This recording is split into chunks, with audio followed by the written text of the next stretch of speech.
Malapit na umuwi yung ate mo.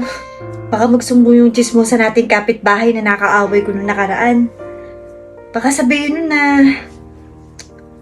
Alam mo na, yung sekreto natin.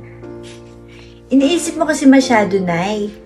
Tingnan mo, ang dami na nagsasabi sa kanya na ampun siya. Hindi naman siya naniniwala. Ngayon ka pa ba matatakot? Diyos ko. Ano kung malaman niya? Alam mo naman yung kapatid mo, napakabait na bata. Siyempre, kahit papano, naawa din ako. Awa? Ngayon ka pa talaga naawa, Nay, ha? Sa lagay mong yan. Diyos ko. Ilang taon na yun, oh. Sa tinagal-tagal na tinago natin, ngayon ka pa talaga nagkaroon ng konsensya. Alam mo naman na walang mga sikreto na hindi nabubunyag. Ayoko naman sa iba pa niya malaman. Maigi nang sabihin na natin. Basta ako na hindi ako aamin. Kahit tanungin niya ako, sayang yung paalawan sa akin buwan-buwan, no? Tigilan mo nga ako dyan sa mga ganyan mo. Mga pinag-iisip mo.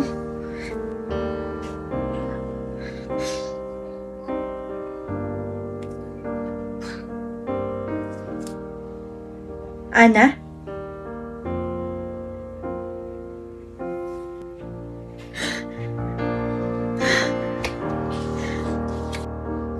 Ana!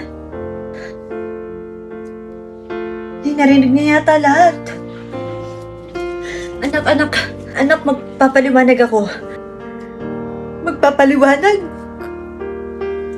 Talaga ngayon yung naisip magpaliwanag? Bakit?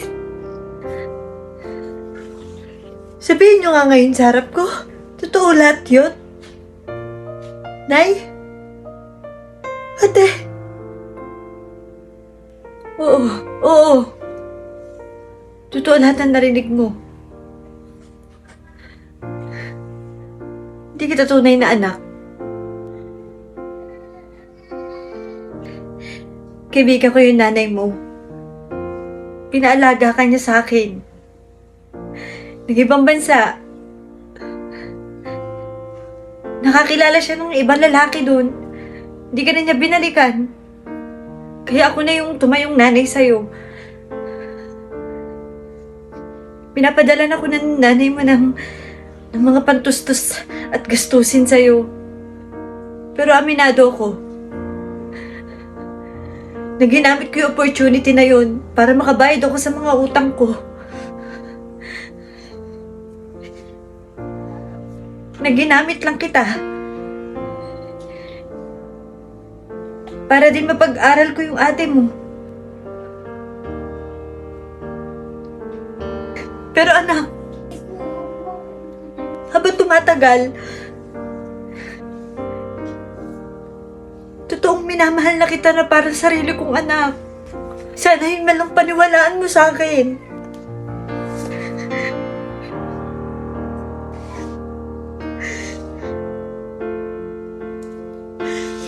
Tinanong ko na to sa inyo dati na pero lagi mo din i-deny.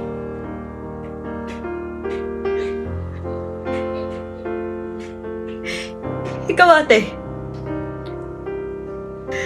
Ikaw yung lagi kong kasama.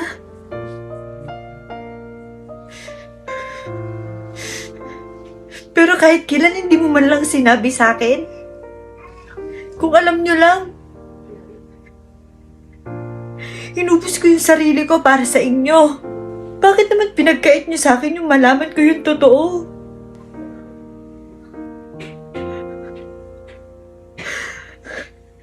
Nay! Bakit niyo yung nagawa? Ngayon sabihin niyo sa akin. Paano pa ako ulit pagtitiwala sa inyo?